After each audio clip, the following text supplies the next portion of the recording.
Good morning viewers, hello and welcome to the Morning News Show where we bring you the latest headlines and insightful stories to kickstart your day. I'm Koina Sharma and you are watching CNN News 18.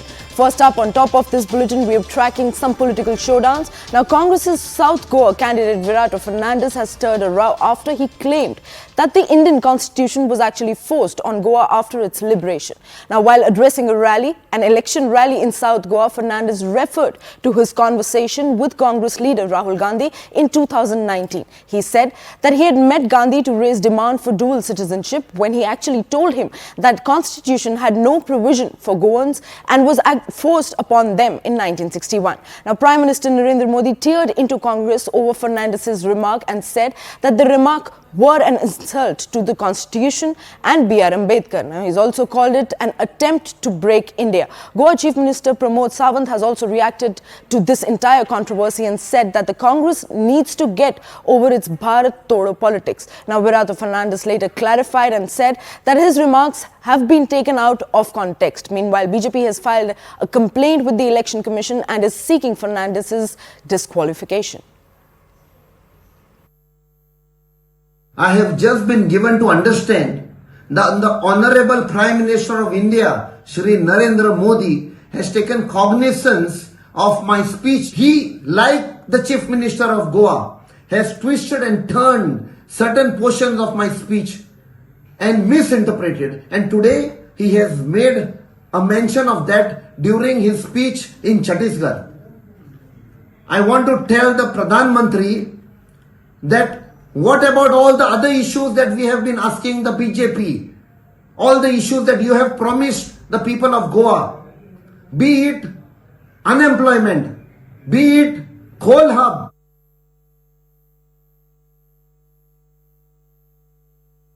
पहले कर्नाटका से कांग्रेस के सांसद ने कहा कि दक्षिण भारत को अलग देश घोषित कर देंगे। अब कांग्रेस के गोवा के उम्मीदवार कह रहे हैं कि गोवा पर भारत का संविधान लागू नहीं होता। वो साफ साफ कह रहे हैं कि गोवा पर देश का संविधान थोपा गया और उन्होंने ये बातें कांग्रेस के शाहजादे को बताई है। ये बाबा साहब आंबेडकर का अपमान है कि नहीं है? ये बाबा साहब आंबेडकर का अपमान है कि नहीं है? ये भारत के संविधान का अपमान है कि नहीं है? ये भारत के संविधान के साथ छेड़छाड़ है कि नहीं है? कांग्रेस का उम्मीदवार कह रहा है कि गोवा में संविधान नहीं चलेगा। ये जम्मू कश्मीर के लोग भी कहा करते थे, आपने मोदी को आशीर्वाद दिया, आज उनकी बोलती बंद हो गई और देश का संविधान वहां चल रहा है। बाबा साहब आंबेडकर का संविधान जो जम्मू कश्मीर में नहीं चलता था, वो भी लागू हो गया।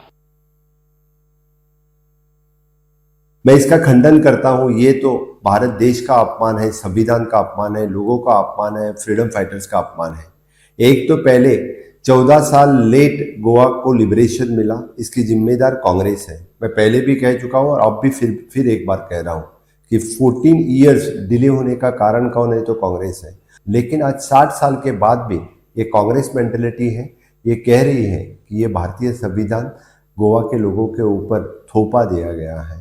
और ये कहता है कि मैंने खुद होके ये बात यानी कांग्रेस के लीडर राहुल गांधी जी से कहा, और वो भी कहते हैं कि द पॉइंट इन इट, मुझे विश्वास है कि गोवा के लोगों के ऊपर इस तरह के उम्मीदवार को कभी भी थारा नहीं देंगे।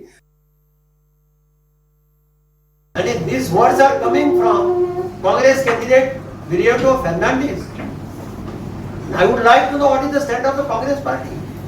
But who was the Prime Minister when Goa was liberated in 1961? Who was the Prime Minister of India? And what he wants to say, our party president has already petitioned the Election Commission of Goa and the Election Commission of India. We handed over, and all of us have gone to the Chief Electoral Officer Goa and handed over him the petition addressed to the Chief Election Commissioner of India, saying taking cognizance of this statement.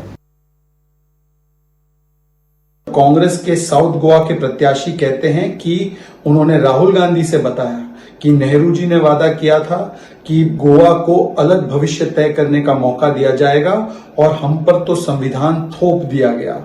सोचिए, ये संविधान का अपमान, ये बाबा साहेब भीमराव अंबेडकर जी का अपमान, ये स्वतंत्रता सेनानियों का अपमान, और क्या संविधान थोपा गया है?